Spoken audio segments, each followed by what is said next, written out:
מקשר sein zu dir Rebbe, Rebbe, Rebbe Wir wollen sich מקשר sein zu dir Rebbe, Rebbe, Rebbe Wir wollen sich מקשר sein zu dir Rebbe, Rebbe, Rebbe Wir wollen sich מקשר sein zu dir הנני מקשר נפשי Là, on est arrivé, Bezat Hashem, dans l'écoute à la Chod sur la Torah 49, page 32 dans la brochure. Vous pouvez la télécharger sur le site Torah 49. Vous pouvez, si vous voulez, nous la commander par mail, on vous l'enverra gratuitement. Otiud Gimel, donc la deuxième colonne dans la page 32. Gam Shkalim Embrinat Tzedaka Vinitvat Lev. Les Shkalim, c'est-à-dire la mitzvah des Shkalim qui nous est donnée par la Torah, c'est aussi un yan de tzedaka et de don du cœur, c'est-à-dire quelque chose c'est de la générosité si on veut. C'est-à-dire les shkalim, ça fait appel à la générosité de chacun. Bifrat tzedaka shenotni bishvil binyan bet hamidrash shei tzedaka amitkayemet beyoter. Et particulièrement de la tzedaka qu'on donne pour un centre d'études, que c'est une tzedaka qui se maintient le plus.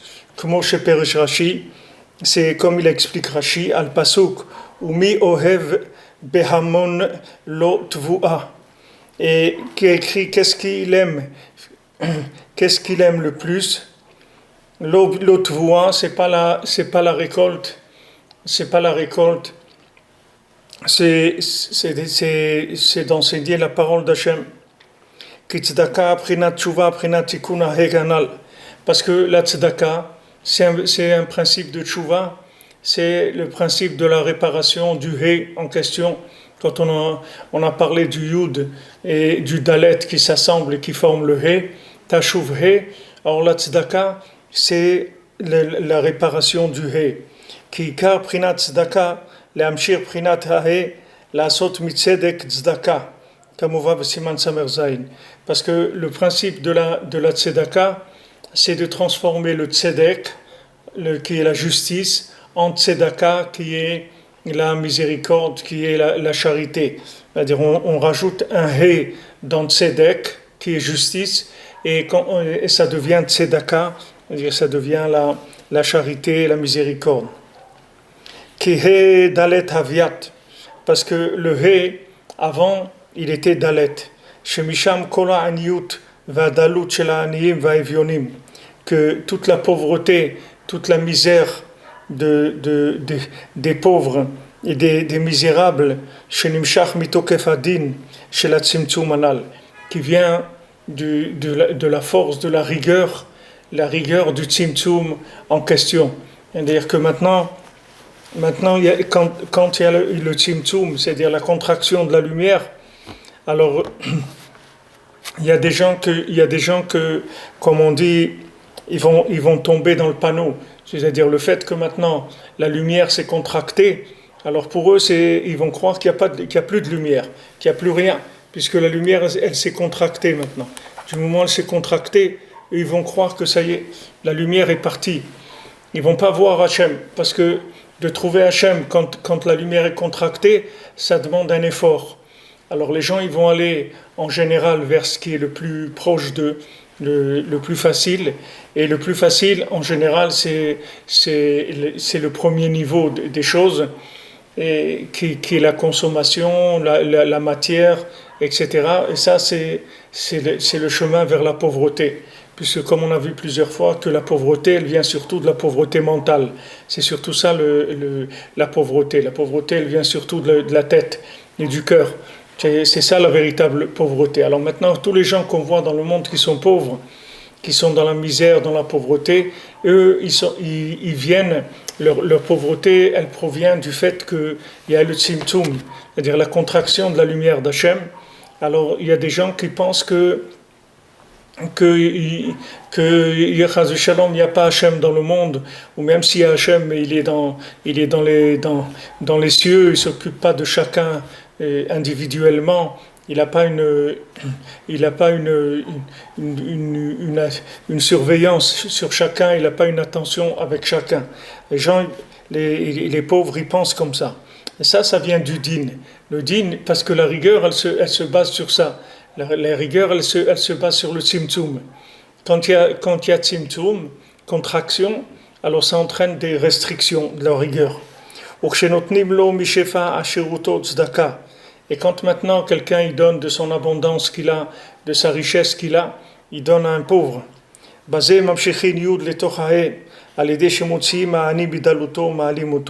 Par ça, on amène le yud dans le he, dans le dalet, et on le transforme en he, et on fait sortir le pauvre de sa misère. On l'élève. Beprinat ve'asiri taefa solet le mincha. Qu'on avait vu asiri taefa, on avait vu que le dixième de la mesure de farine, qui est solet le mincha, qui est la farine pour le korban mincha, pour le korban qui va pour le sacrifice de l'après-midi. Kamuvat sham be'atorah anal, comme on l'a vu déjà dans la Torah 49. Ki amshachat hakdusha al yedei machshavot kdoshot והמשכת שפע העשירות דקדושה לתוך הדלת שהייתה דלה וענייה לעשותה בחינת כל זה בחינת אחד כמובן שם. Parce que maintenant, d'amener de la kdusha, d'amener de la sainteté par des pensées saintes et d'amener de l'abondance et de la richesse dans la pauvreté qui était avant l'endroit pauvre et misérable pour le rendre un hé, tout ça c'est la même chose. C'est-à-dire que maintenant, de donner de l'argent à un pauvre, de donner à manger à un pauvre, d'habiller un pauvre, de donner du travail à un pauvre, ou bien de lutter contre les mauvaises pensées et d'avoir des bonnes pensées, c'est exactement la même chose. C'est-à-dire c'est le même principe. C'est deux mondes de pauvreté dans lesquels on va insérer de la richesse. Alors la richesse matérielle, l'abondance matérielle, ça s'appelle le yud matériel, c'est-à-dire ça va venir amener un petit peu d'abondance, un petit peu de joie chez le pauvre. Et le yud spirituel, c'est de faire attention à ce que dans le cerveau, dans le cœur, il ne rentre pas des pensées qui sont négatives, que de faire rentrer des pensées positives.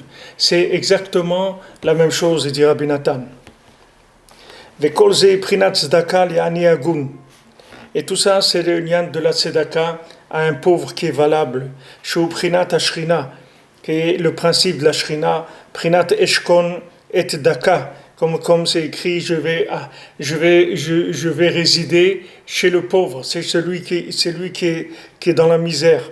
Comme ils ont dit nos sages, prinat al yashuv dach nichlam. C'est-à-dire de ne pas laisser le pauvre dans sa honte.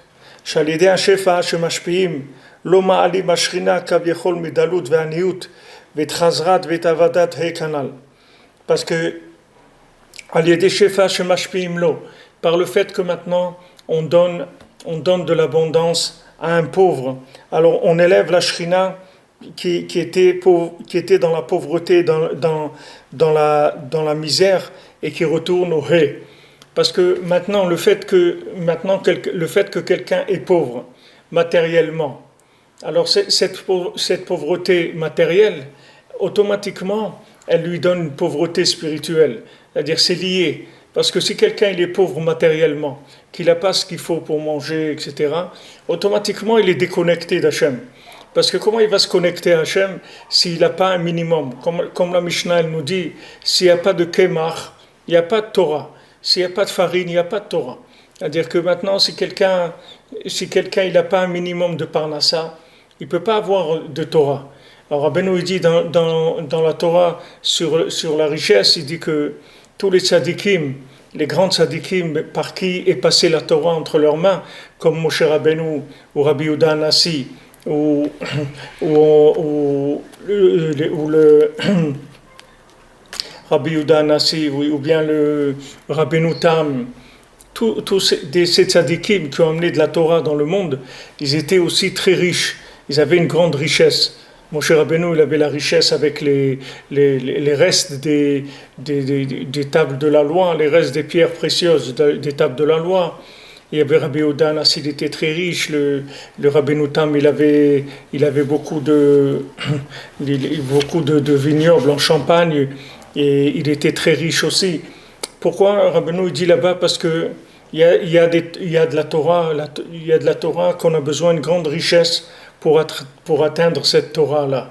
Il faut avoir une grande richesse. C'est pas que maintenant ces gens-là ils vont consommer avec la richesse, mais seulement ils ont besoin d'avoir cette propriété pour pouvoir avoir un esprit ouvert et atteindre un niveau dans lequel ils vont faire descendre de la Torah. Alors Rabbeinu dit là-bas, de la même manière que ces tzadikim, ils avaient besoin de cette richesse, alors il y a un minimum que si quelqu'un n'a pas de parnassa, il ne peut pas avoir de Torah non plus. Il y a un minimum. C'est-à-dire si quelqu'un il lui manque le minimum, il ne peut pas prétendre qu'il va se connecter à Hachem. Pour se connecter à Hachem, il faut avoir au moins un minimum de parnassa, c'est-à-dire avoir de quoi manger et de quoi s'habiller. Si quelqu'un n'a pas ça, alors il est hors connexion. Il ne peut pas se connecter parce qu'il y a un minimum de joie, il y a un minimum de bien-être de l'individu pour pouvoir se connecter avec Hachem. Et si quelqu'un il ressent en lui de la pauvreté, il ne peut pas se connecter avec Hachem. Donc quand quelqu'un il lui donne de quoi faire face à cette pauvreté, il rétablit en lui la connexion, il rétablit en lui la émouna, il rétablit en lui la confiance en lui, et la personne elle peut se réhabiliter, et avec ça elle peut sortir de sa pauvreté. Si jamais maintenant quelqu'un il s'occupe, il lui donne du kémach, avec ça il peut arriver à le remettre sur les chemins de la Torah. Nimsa tzedaka et prinat tikkun hahe. Donc la tzedaka, c'est la réparation du he, c'est le fait de remettre le yud dans le dalet. Shei prinat atikunim anizkarem leel, qui sont les tikkunim dont on a parlé avant. Shezu prinat tikkun ashkalim, shem prinat tshuva. Que ça c'est la réparation qu'on fait avec les shkalim, que les shkalim c'est le principe de la tshuva. Donc Rabbi Nathan ici, il nous met en superposition les deux inyanim, c'est-à-dire toujours la pensée, c'est-à-dire au niveau de la pensée, d'avoir pitié de son cœur, d'avoir de pitié de son cœur, que le cœur est pauvre, parce qu'il est affablé, il est attaqué par des mauvaises pensées en permanence. Donc il faut avoir pitié de ce cœur et lui injecter des bonnes pensées. Ces bonnes pensées, c'est rentrer le yud dans le dalet. Parce que si on le laisse aller, comme on dit, vaguer à ses fantasmes, alors le cœur il va se remplir de bêtises, il va se boucher. Quand il va se boucher, alors l'antenne qu'on a dans le cœur, elle ne peut plus capter l'infini comme on l'avait vu. C'est-à-dire que si le cœur est bouché, il n'y a pas façon on ne peut pas capter l'infini. Donc d'abord, il faut ouvrir le cœur. Et bien mettre tout ça, ce sont des découvertes qu'il y a eu dans le monde petit à petit, qui n'étaient pas évidentes au début. Au début, ce n'était pas évident du tout. C'est-à-dire ce que nous, on a aujourd'hui comme cadeau gratuit, que Hachem nous a envoyé un tzaddik comme Rabbi Nachman, qui nous donne des choses tellement extraordinaires. Il nous apprend des choses tellement simples et tellement puissantes, tellement extraordinaires. À l'époque, ne croyez pas que les gens ils avaient ça. Les gens, ils n'avaient pas ça. Les gens, ils souffraient beaucoup. Même que les gens qui avaient la Torah, ils devaient souffrir beaucoup. Ce n'était pas évident. Parce qu'ils n'avaient pas toutes ces clés-là. Ils ne savaient pas comment ça marchait exactement. Les gens ne savaient pas. Quand Rabbi Shimon il est venu, alors il a commencé à ouvrir. Il a commencé à ouvrir avec les secrets de la Torah, avec le Zohar. Le Zohar, c'est que du cœur. Puisque lui, il a dit à ses élèves, regardez, notre yeshiva, ça va dépendre de l'amitié qu'il y a entre nous. Sinon, il n'y a pas de yeshiva. Notre yeshiva dépend de l'amitié qu'il y a entre nous. S'il n'y a pas une amitié, un amour entre nous, on ne pourra pas recevoir la Torah. Parce que c'est Torah d'Atika Stima, c'est-à-dire Rabbi Shimon, il a fait descendre une Torah très très profonde. Et cette Torah très profonde, elle fait sortir des gens de la galoute. Alors ça c'est ce principe-là, ça a commencé à partir de Rabbi Shimon, après le Harizal et le Baal Shem Tov et Rabbeinu. Parce que quand Rabbeinu est venu, il a sublimé ce principe-là. C'est-à-dire le principe qui a commencé à l'époque de Rabbi Shimon, alors Rabbeinu il a sublimé complètement. C'est-à-dire il est arrivé au niveau les plus élevés dans la conception de cette Torah profonde-là. Alors cette Torah, c'est pour ça que Rabbeinu il a dit, moi, je vais vous transformer votre cœur de pierre, je vais en faire un cœur de chair. C'est-à-dire que je vais arriver à faire que votre cœur, il va ressentir la présence d'Hachem. Parce que Rabbeinu, quand il est arrivé, c'était pas évident, c'est-à-dire qu'il y avait beaucoup d'opposition à Rabbeinu. Et les opposants de Rabbeinu, c'était des chassidim, c'était pas des gens des litaïm. Les litaïm, ils n'étaient pas tellement opposés à Rabbeinu. Mais les grands opposants de Rabbeinu, qui ont fait vraiment la guerre contre Rabbeinu, c'est des chassidim. Parce que Rabbeinu, il est venu, eux, ils savaient pas, quand ils voyaient Rabbeinu, ils savaient pas qui c'était. Ils savaient pas qu'est-ce que Rabbeinu les veut amener dans le monde. Quand Rabbeinu, il est venu et que les gens ils lui demandaient des brachot pour de la parnassa et tout, que Rabbeinu il les renvoyait. Rabbeinu, c'était pas le genre comme chez les chassidim, qu'ils allaient chez le rébé et il fait une bracha à sa vache pour qu'elle donne du lait ou des choses comme ça. Il n'y avait pas un qui avait intérêt à demander des choses comme ça à Rabbeinu, parce que Rabbeinu il a dit, mais je suis toute la journée en train d'essayer de faire un chemin dans votre cœur. Votre cœur, il est bouché. J'essaye de vous déboucher les accès à votre cœur. Vous êtes en train de m'embêter avec des choses de parnassa.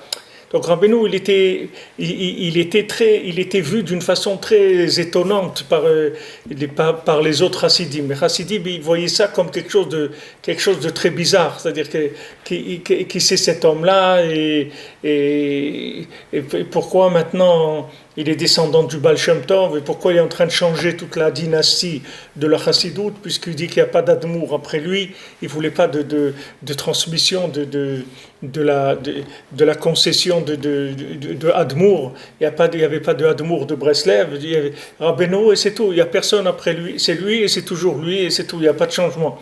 Tout ça, c'était des choses qui ont fait beaucoup de problèmes chez les chassidim. Donc quand Rabbeinu il a amené cette Torah-là, qui est Torah d'Atikastima, c'est-à-dire cette Torah très cachée, alors il y avait beaucoup d'épreuves sur ça. C'est-à-dire il y a eu le Yetzer Hara, il a essayé de monter beaucoup de gens, de les monter contre Rabbeinu, parce que les gens, ils n'étaient pas au niveau de pouvoir imaginer qu'est-ce que Rabbeinu il a amené dans le monde. Qu'est-ce que Rabbeinu il a amené comme nouveauté. Regardez, on est 2 siècles après que Rabbeinu il a commencé à révéler cette Torah. Et regardez, à peine on commence un petit peu à bouger maintenant. Ça commence à faire un petit peu d'effet. C'est-à-dire, il y a un petit effet, comme on dit, il y a un semblant de mouvement comme ça dans le monde, ça bouge un petit peu. Par rapport à ça a mis 2 siècles pour que ça commence à bouger un petit peu. Avant, il y avait quelques chassidim, on ne sait pas, c'est-à-dire, les gens, ils n'ont aucune idée de ce que Rabbeinu il a amené. C'est-à-dire, il n'y a pas d'instrument de mesure pour savoir la grandeur des tikkunim que Rabbeinu il a amené dans le monde. Il y avait un Breslever qui s'appelait Hirschleib Lepel. Il était d'ici, d'Ouman. C'était un Polonais. Et après, il est venu habiter à Ouman. Il a vécu longtemps à Ouman. Après, il est monté en Eretz Israël. Ce Hirschleib là, il y a le même massé qu'il y avait avec le Rav Horowitz qu'une fois à Purim. Il avait vendu un Tikkun HaKlali d'Ouman à Rav Shmuel Shapira et qu'après il y avait toute une histoire et qu'en fin de compte il a regretté et puis il a annulé la vente, etc. Il y a la même histoire avec Hirschleib. Hirschleib, une fois à Yerushalayim, il y a un Breslever qui l'a supplié de lui vendre un Tikkun HaKlali. Il a dit, vends-moi le Tikkun HaKlali que tu as fait le plus mal que tu as fait à Ouman. Vends-moi un Tikkun HaKlali que tu as fait à Ouman. Toi tu as vécu à Ouman des années, tu as fait des milliers de Tikkun HaKlali. Vends-moi un seul que tu as fait à Ouman, le pire de ce que tu as fait à Ouman. Tu me le vends. Alors Rav Hirschleib, c'était un très très grand Oved Hashem, c'est un homme de cœur et tout. Il a eu de la peine, il a dit bon d'accord, je te vends. Il lui a vendu un Tikkun HaKlali qu'il a fait à Ouman. Maintenant quand Hirschleib il est décédé, il est venu en rêve à celui à qui il avait vendu le Tikkun HaKlali et il lui a dit Chaval, dommage, combien j'ai besoin de ce Tikkun HaKlali que je t'ai vendu. Dommage que je te l'ai vendu. Combien j'ai besoin aussi ici, dans l'Olam Haba, dans le monde d'en haut, combien j'ai besoin de ce Tikkun HaKlali que je t'ai vendu. Alors nous, on est là, on ne sait pas, on se rend pas compte des médicaments que Rabbeinu il a fait descendre, des choses tellement des principes tellement simplifiés, spirituels, des principes spirituels tellement simplifiés. Alors nous, on croit que c'est pas shoot. Bon, tu connais que la lit, quelqu'un il a fait 10 Mizmori, mais si quelqu'un comme Hirschleib, que c'était lui-même, c'était un Oved Hashem, c'était un tzaddik, c'était quelqu'un, c'était le beau-frère de Rav Levi Yitzhak, c'est-à-dire Rav Levi Yitzhak, il l'a marié à Ouman, il était marié avec la fille de Rav Aaron Kiblitcher, c'était quelqu'un c'était un très grand Oved Hashem, quelqu'un de très grand, et lui, maintenant, il est venu à l'autre lui dire comment il regrette qu'il lui a vendu, que dommage qu'il lui a vendu un Tikkun HaKlali, combien il a besoin de ça dans le Olam HaEmet. Donc, nous, on ne sait pas avec quelle marchandise on est en train de commercer, c'est-à-dire on connaît pas la valeur de la marchandise. C'est ça la pauvreté mentale, c'est-à-dire qu'on utilise des choses, mais malheureusement on n'est pas au niveau de saisir un petit peu la profondeur, la grandeur des choses qu'on est en train d'utiliser. Donc combien on a besoin nous de se tenir ensemble, d'être ensemble pour que le Yud et le Dalet ils soient réunis pour qu'on puisse vivre cette connexion-là. Donc ici, Rabbi Nathan, il nous tresse les deux choses. C'est-à-dire, d'un côté, la pauvreté mentale, c'est-à-dire quand quelqu'un il est attaqué par les mauvaises pensées et qui lutte contre ces mauvaises pensées. Et d'un autre côté, la pauvreté physique, la pauvreté matérielle, que les gens ils manquent de parnassa. Alors Rabbi Nathan il dit que les deux sont liés. Les deux choses elles sont liées. C'est-à-dire que c'est aussi une grande ségoula pour la parnassa, celui qui fait attention à ses pensées, celui qui fait attention à ne pas laisser rentrer des mauvaises pensées dans son esprit, dans son cœur. Et quand il y en a une qui rentre, il fait tout ce qu'il peut pour la faire sortir. Ça, c'est sûr que c'est une ségoula pour la parnassa. Parce que du moment où quelqu'un il unit le Yud et le Dalet spirituellement, c'est sûr qu'après, matériellement, ça va être beaucoup plus facile de les réunir. Alors Rabbi Nathan il dit Ot Yud Dalet, le passage 14, Veze Kitissa et Rosh Bnei Israël. C'est ça qui est écrit quand tu vas compter les Bnei Israël par tête, c'est-à-dire quand tu vas faire le dénombrement du Ham Israël. Shenistavu liten ashkalim be'et haminyan, qu'ils ont eu l'ordre de donner les shkalim, les pièces de shekel, au moment où on allait les compter. Kidei shelo yeh bahem negev, pour pas qu'il y ait la mort qui les frappe. Bivko dotam, c'est-à-dire que quand maintenant on va les compter, ça risque d'amener du mauvais œil et ça risque d'attirer la mort sur eux. Vekaché lamalo limnotam, veyesh sakana shelo lishlot bahem hanegev. Alors il dit maintenant c'est difficile.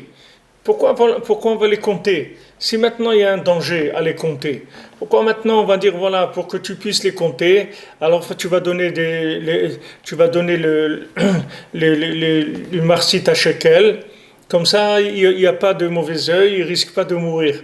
Mais si c'est que tellement dangereux, ne les compte pas, c'est tout, parce qu'on a besoin de les compter. Qui dit caché la malo limnotam. De peur que maintenant il va y avoir la mort qui va les frapper. Il n'a qu'à pas les compter du tout. Mais le compte, il était indispensable par rapport à ce qu'on a étudié. On va comprendre pourquoi c'était absolument indispensable de les compter. Parce que qu'est-ce que c'est le minyan? Le compte, c'est la contraction. שמצמצמים על ידי זה את אור הלוויות הלב של כל אחד מישראל שהוא יתלהב יותר מדי. Parce que les comptes, ça veut dire qu'on contracte l'enthousiasme de chacun pour pas que cet enthousiasme soit trop fort, pour pas qu'il aille trop loin. Qu'il est fi or leviut libo ad ensof, sham en shayach minyan ou mispar klal. Parce que si maintenant on se fie à la flamme qu'il y a dans le cœur de chacun, alors on ne peut pas compter, parce que ça va jusqu'à l'infini. Comme c'est écrit, l'ifne echad ma'ata sofer. Avant un, qu'est-ce que tu peux compter? C'est-à-dire qu'on peut compter quelque chose quand on commence avec un, mais s'il n'y a pas un, alors qu'est-ce qu'il y a avant un? C'est l'infini, il n'y a rien du tout. On peut compter avant un. Alken itztavu lemnotam daika. C'est pour ça qu'ils ont reçu l'ordre de compter les Bnei Israël précisément. Kedei sheyeh nimne kol echad ve'echad bepratiut, afin que chacun il soit compté individuellement, chez eux prinat simtsum ha'or, que la contraction de la lumière, chez Sham Shayach Minyan ou Mispar, que dans la contraction de la lumière, on peut parler de nombre et on peut parler de chiffres. On va prendre chacun individuellement. Et aussi pour pas qu'ils se mélangent ensemble et qu'un ne rentre pas dans la frontière de l'autre, que chacun il ait ses limites.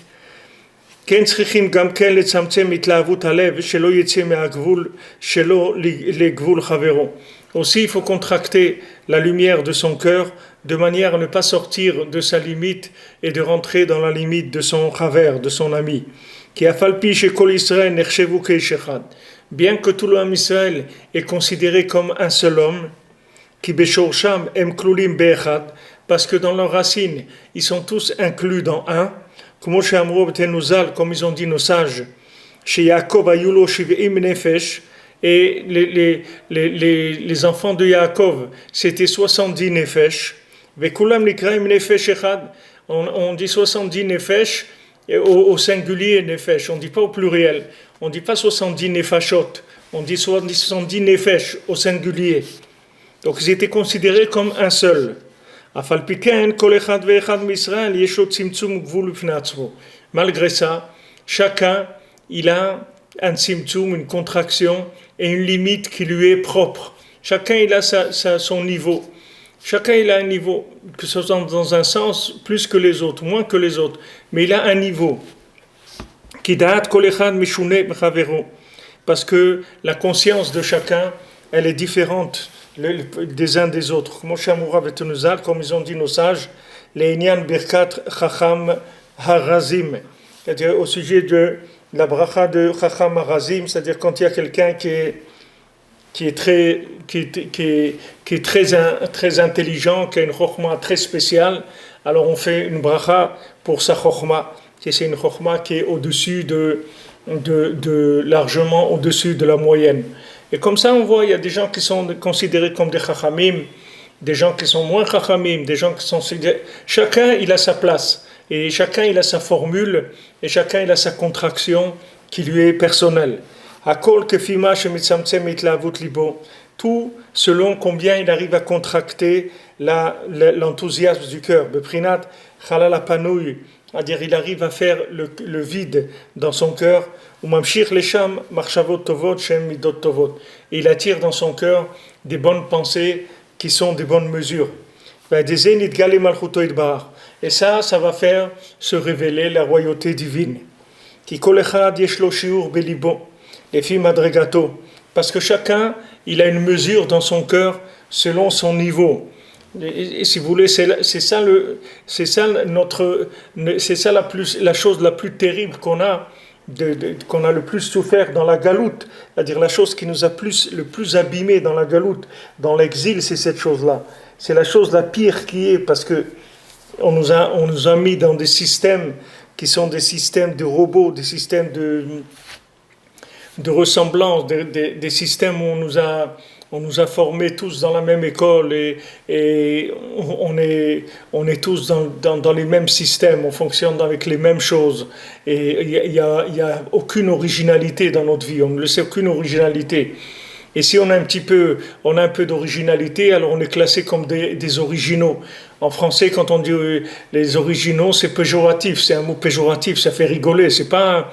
On dit quelqu'un c'est un original, ça veut dire il est un peu foufou. Ça veut pas dire on dit pas il a quelque chose de spécial. Quand on dit il est original, et ça veut dire que il est un peu fou, quoi. Il est un peu disjoncté comme ça. Il n'arrive pas à rentrer dans l'uniforme de la norme. Alors maintenant chacun il ressent quelque chose dans son cœur. Et combien il doit se battre. Combien il doit se battre pour arriver à réaliser ce qu'il a dans son cœur. comme on dit, envers et contre tous. C'est-à-dire, comment il va faire? Il a une famille, il a des amis, il a un contexte social. Comment il va faire pour sortir de tout ça et arriver à trouver ce qu'il a dans son cœur? Il a un appel dans son cœur, et cet appel dans son cœur, c'est que lui qui le ressent. Même si les autres, ils ne le ressentent pas. Comme pour Reuven, quand lui, il voulait sauver Yosef. Shimon et Lévi, ils voulaient le tuer, mais Reuven, il voulait le sauver. Donc maintenant, lui, normalement, il a dit de le cacher dans le pluie, et après, il allait revenir le chercher pour le sauver. Alors Reuven, il a été puni, parce que Reuven, il avait cet appel dans son cœur. Il avait cet appel que maintenant, il savait que c'était pas bien de vendre Yosef. Donc c'était lui qui était le plus conscient de tous. Donc maintenant, cette conscience, elle lui a fait valoir qu'il a été puni à cause de cette conscience qu'il avait du tzaddik. Du moment où il avait la conscience du tzaddik, il avait la conscience que Yosef, c'était le tzaddik de la génération. Donc ça le responsabilisait plus que les autres. C'est-à-dire, il ne faut pas croire que c'est gratuit, cette conscience qu'on a dans notre cœur. Ce n'est pas une conscience gratuite, ce n'est pas une conscience artistique. C'est une conscience de responsabilité. C'est-à-dire, si je me sens responsable, alors il faut que je fasse quelque chose par rapport à ce que je ressens. Si je ne ressens pas. Mais ce que je ressens, il faut que j'aille jusqu'au bout. Et ça, ce n'est pas facile du tout. La plupart des gens, ils ont baissé les bras. La plupart des gens, ils sont rentrés dans la norme et ils sont restés tranquilles, c'est tout, par rapport à ce qu'on attendait d'eux. Et ils ont préféré rester bien avec tout le monde plutôt de faire ce qu'ils avaient à faire. Parce que quand on commence à faire ce qu'on a à faire, en général, on ne va pas avoir que des amis. On va avoir des gens qui vont se faire une mitzvah de poursuivre l'autre et de lui faire des choses, etc., en croyant que ce qu'ils font, c'est bien. Et maintenant, à ce moment-là, la personne, elle est seule. Qu'est-ce qu'elle va faire? C'est-à-dire, elle ressent quelque chose dans son cœur. Elle sent un appel dans son cœur, quelque chose. Combien il faut qu'elle prie, combien elle vient chez le tzaddik, combien il faut demander au tzaddik, combien il faut lui demander de nous aider, de nous accompagner, d'être avec nous, pour arriver à faire naître cet embryon-là qu'il y a dans le cœur, cet embryon de Neshama qui brille dans chacun et qui l'appelle à des choses. Ça, il faut le faire naître. On n'a pas le droit de le laisser comme ça. Pour nous et pour notre famille et pour le monde entier, parce qu'on a quelque chose à amener. Chacun, il a quelque chose à amener. C'est pour ça qu'il fallait les compter. Même si maintenant, en les comptant, ça allait entraîner un risque de mauvais œil. Pourquoi de mauvais œil? Parce que quand vous comptez, alors vous comptez. Maintenant, le 1, c'est pas le 2, c'est pas le 3, c'est pas le 4. Chacun, il devient. Tandis que si vous dites un groupe comme ça de 2 millions, il dit, bon, il y a un groupe, ça s'appelle les Juifs. Mais si maintenant vous dites le numéro 1, 2, 3, si on commence à les compter, alors on va voir que chacun il a une spécificité, chacun il a une identité. Et ça va mettre l'œil sur lui. Il dira, ah bon, celui-là il a quelque chose de spécial, et l'autre il a quelque chose de spécial. Et chacun ce qu'il a de spécial, ça va se voir à la loupe. Et il y a des gens qui vont des forces négatives qui vont mettre l'œil sur lui. Malgré ça, on le fait quand même parce que ça, c'est plus important que de passer tout, de faire du communisme. C'est-à-dire, on ne va pas dire, voilà, vous êtes tous communs, vous êtes tous les mêmes, etc. On n'est pas tous les mêmes, chacun il a sa neshama, elle est unique, et donc chacun il faut le compter et lui donner un chiffre à part. C'est-à-dire, il a son nom, il a sa fonction qui est à part.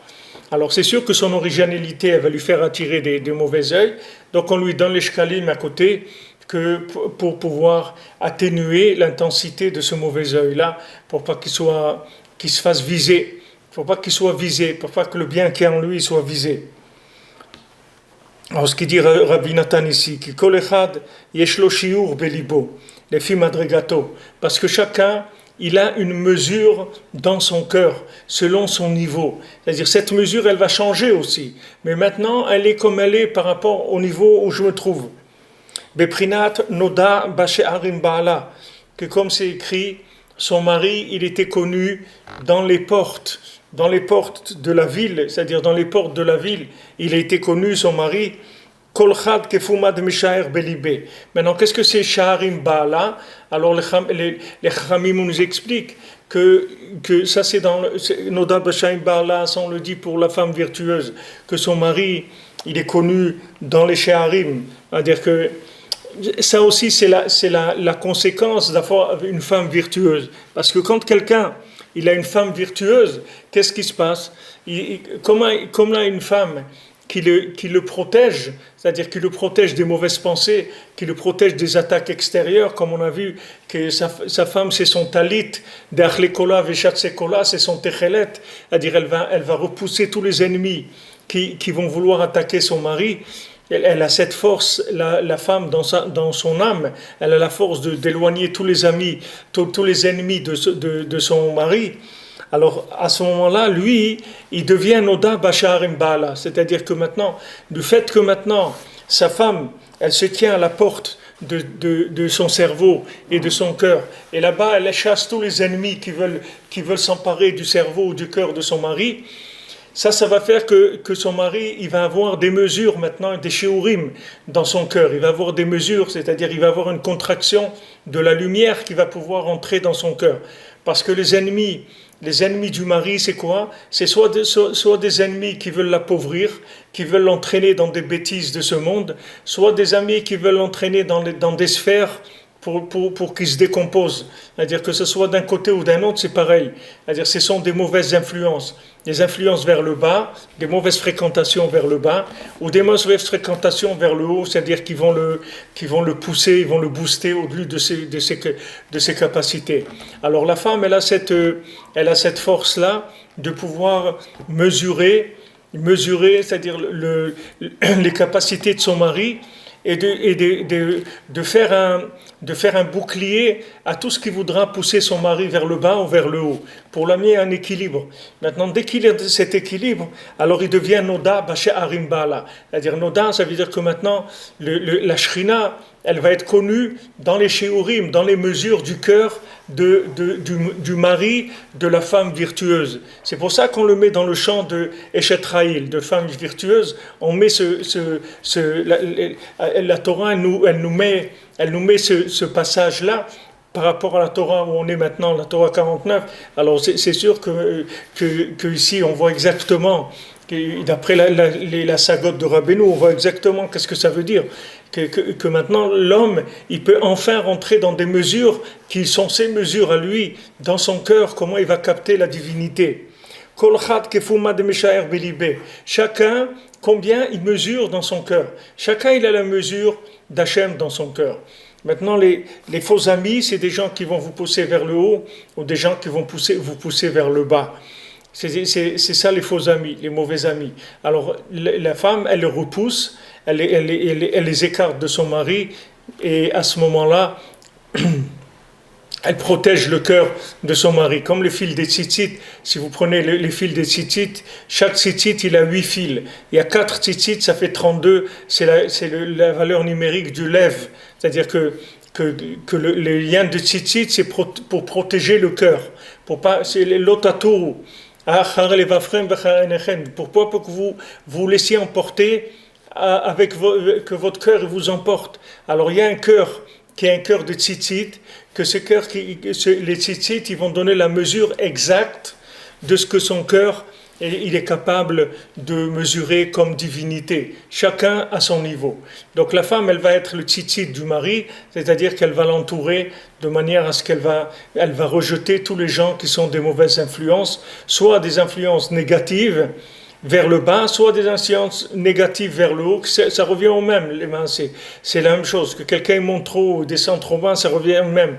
Parce que c'est un cycle, ça tourne. Ou en haut, en bas, c'est pareil. C'est-à-dire celui qui va trop haut, après, il va se trouver tout en bas. Et celui qui est tout en bas, comme il voudra faire tchouva, il va monter très haut, trop haut. Alors il va retomber très bas. C'est la même chose. Trop haut, trop bas, c'est le même principe. Ce qu'il faut, c'est de la précision, de la contraction de la lumière et avoir ce que j'ai besoin dans mon cœur. C'est pour ça qu'on a besoin d'une épouse, pour que cette épouse-là, elle peut nous recontracter, faire qu'on. C'est écrit qu'Adam Arishon, il n'arrivait pas à enlever, il avait une frustration permanente, il n'arrivait pas à se trouver. Il allait même avec les animaux, Adam Arishon. Il ne trouvait pas, il était frustré en permanence, parce qu'il n'avait pas de limite autour de lui.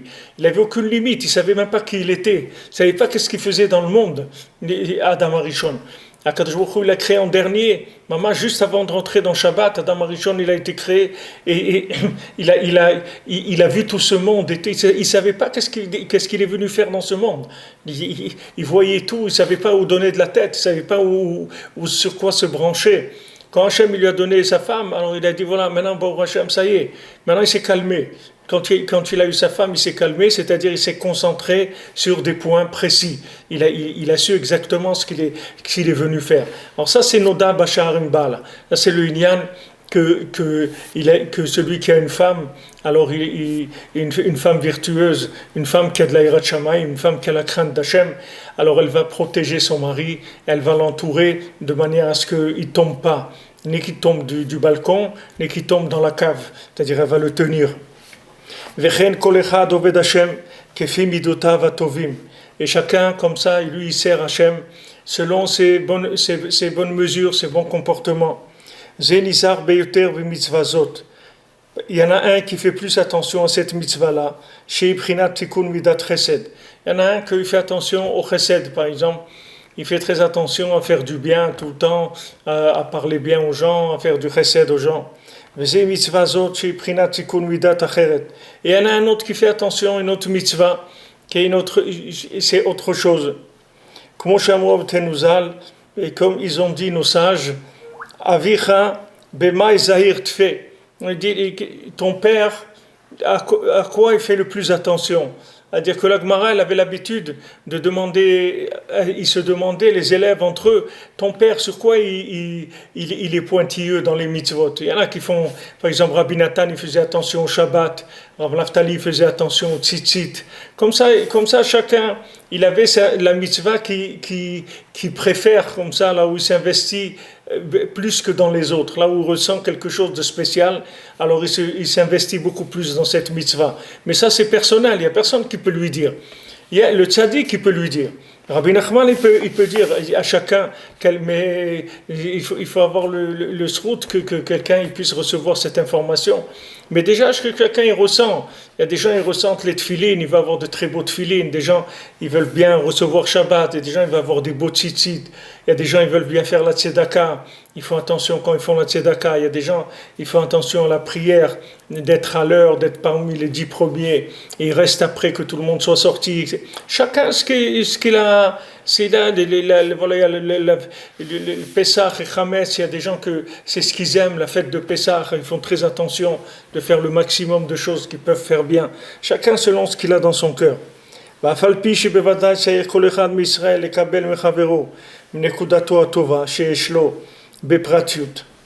Maintenant, bien que chacun, il doit être inspiré de son ami, de la spécificité de son ami, que ce qu'il n'y a pas dans son chaver, comme c'est écrit de Atem Tiyul Mamlechet Kohanim, Ain Sham, comme c'est écrit dans la Torah 34, que maintenant vous allez être un peuple de prêtres, un peuple de Kohanim, c'est-à-dire que chacun il doit recevoir de l'autre, justement de ça, il doit être inspiré par la spécificité de l'autre. Afalpiken asur la'aros et agvul, shelo itlaev yoter midai liknos ligvul chavero. Malgré ça, il doit se contracter et il ne doit pas rentrer au-delà de sa limite pour rentrer dans la limite de son chaver. Il voit quelqu'un que maintenant il réussit à faire des choses, il a un niveau élevé, etc. Alors il ne peut pas lui venir faire la même chose. Par exemple, vous prenez Rav Shmuel Shapira, la Vachalom, il était à Méron, il allait à Méron, il restait des semaines là-bas à côté de la tombe de Rabbi Shimon Bar Yochai. Mais il passait 17 heures, 18 heures par jour à côté de la tombe. Il était par terre comme ça, collé sur la tombe, 17, 18 heures par jour. Maintenant, qui est-ce qui peut faire ça? Qui est-ce qui peut tenir 17 ou 18 heures pendant des semaines? C'est pas une fois comme ça.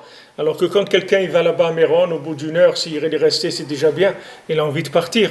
Mais quelqu'un qui va là-bas, il reste des heures comme ça Alors maintenant, quelqu'un qui voit Rav Shmuel Shapira comme ça, alors ça va lui donner de la force, lui, il faut qu'il prenne cette inspiration et qu'il la traduise, que lui, il voulait rester 10 minutes. Maintenant, il a vu ça, il va rester un quart d'heure. Mais il ne va pas commencer à copier Rav Shmuel Shapira et de rester 18 heures là-bas, sinon il va exploser le bonhomme. Sa tête elle va éclater, tout va éclater. Donc maintenant, il ne faut pas copier l'autre, il faut s'inspirer. Il faut s'inspirer de l'autre. C'est-à-dire, l'autre, il a quelque chose de spécial.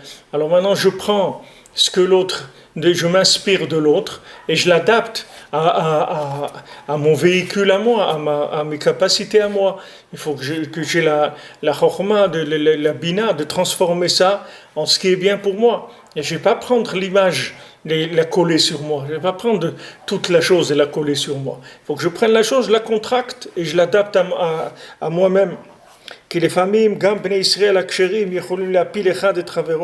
Parce qu'il dit, des fois, même les Bnei Israël qui sont cachés, un il peut faire tomber l'autre. À l'idée chez nous d'EOTM, par le fait qu'ils ont des avis différents. Comme on voit, comme on en parlait ailleurs, c'est pour ça qu'il faut de la contraction dans plusieurs prinotes. De ne pas se laisser emporter, enthousiasmer plus qu'il ne faut. Et aussi de ne pas casser la barrière qui est entre lui et son ami. Et pour ça qu'on a reçu l'ordre de compter les Bnei Israël. Pour que chacun il soit compté par rapport à lui-même, que chacun compte. Comme on dit, pas comme on dit, il compte pour beurre. Non, il ne compte pas pour beurre, il compte mamash. Il compte mamash, chacun il compte. Et chacun il est unique et chacun il a quelque chose de très spécial. Donc chacun il doit savoir qu'il compte.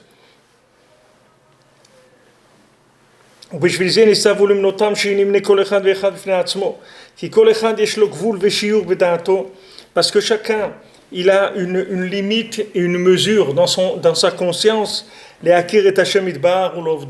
pour connaître Hakadosh Baruch Hu et le servir, de façon progressive et de façon mesurée, selon son niveau à lui. Et pour ça que ils ont été, on a dit de les compter avec des noms avec des nombres qui sont des noms, c'est-à-dire qu'on les a comptés par des noms de famille, c'est avec les noms.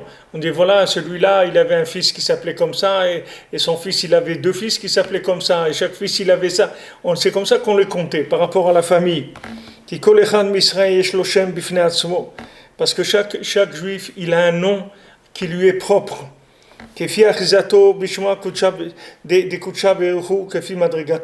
Selon maintenant comment quelqu'un il a une racine dans le nom d'Hachem, c'est là d'où vient son nom. Chacun, le nom qu'il a, les massés, c'est son appellation dans le Shem Havaya, dans le Shem Hachem. Voilà la part qu'il a, lui, l'angle qu'il a dans le Shem Hachem, c'est son nom à lui. Ki Hachem prinat kli vetzimtzum, sheshan nikba lachayot shei hanefesh. Parce que le nom, c'est la limite de l'individu, c'est sa contraction, que là-bas vient la vitalité de chacun qui est son âme. L'âme de chacun correspond à son nom. C'est pour ça que c'était indispensable de compter les Bnei Israël.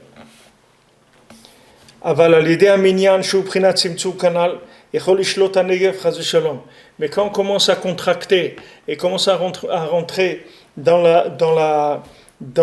le nombre et la contraction, alors la mort, elle peut attaquer.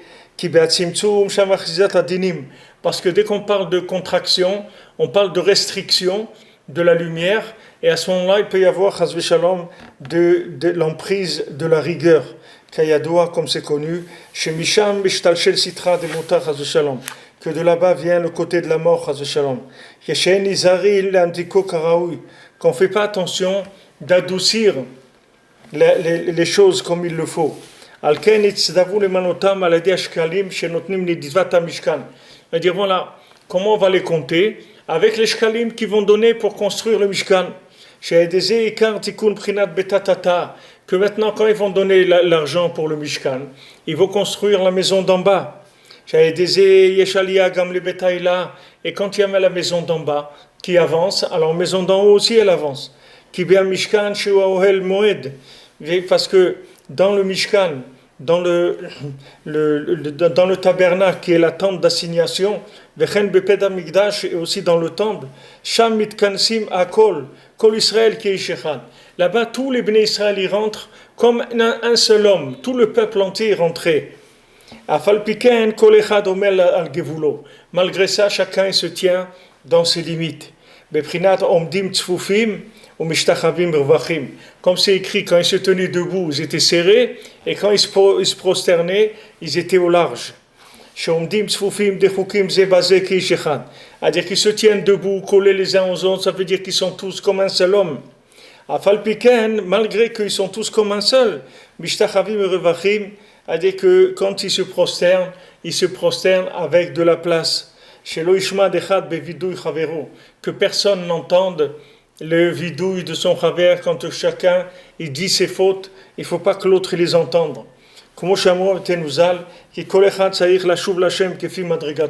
Parce que chacun il doit revenir vers Hachem selon sa madriga. Il ne faut pas se laisser impressionner par ça ou par l'autre, ni par celui qui est au-dessus de moi, mais ni par celui qui est en dessous de moi. Moi j'ai ma tchouva, j'ai mes comptes avec Hachem, et je tiens les comptes, et j'ai des rapports avec lui, et je sais exactement où je me trouve par rapport à ce que Hachem il attend de moi. Et ça c'est propre à moi, ça n'a rien à voir avec les autres.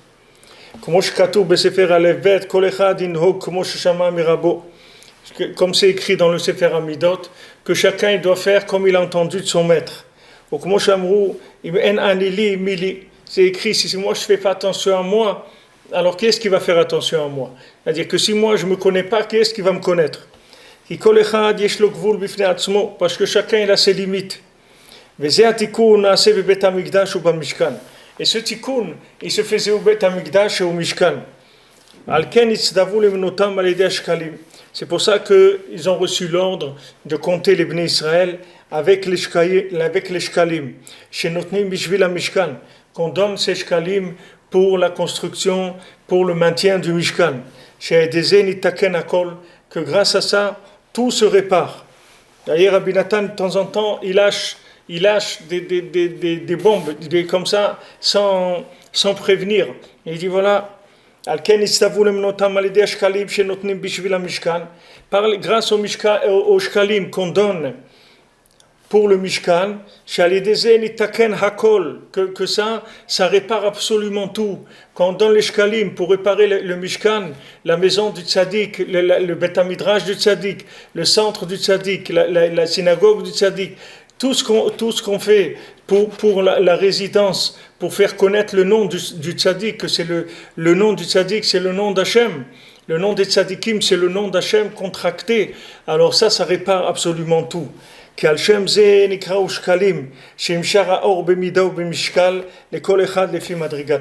Pourquoi ça s'appelle des shkalim? Normalement, shkalim, c'est comme on dit shkulim, peser. C'est-à-dire des shkalim, c'était comme on dit, ça vaut son pesant d'or. C'est-à-dire qu'avant, on pesait la pièce pour savoir combien elle valait. Donc le shekel, c'est chacun combien il pèse. C'est-à-dire quelle est sa valeur, quelle est sa capacité de capter Hachem qu'il a dans son cœur. Pour ça qu'on dit les shkalim. C'est-à-dire que chacun, il reçoit la lumière de façon mesurée, de façon pesée. Chacun selon son niveau. C'est ça le niam du shekel. C'est-à-dire que chacun il va apporter sa participation à lui, ce qu'il est lui. C'est ça qu'il va mettre dans le Mishkan. Chacun ce qu'il est lui, il va le faire rentrer dans le Mishkan. Et chaque Ben Israël, chaque Bat Israël, chacun il va faire rentrer dans le Mishkan ce qu'il est lui. Et c'est ça qui va révéler la Shrina pour tout le Ham Israël, pour toute l'humanité aussi.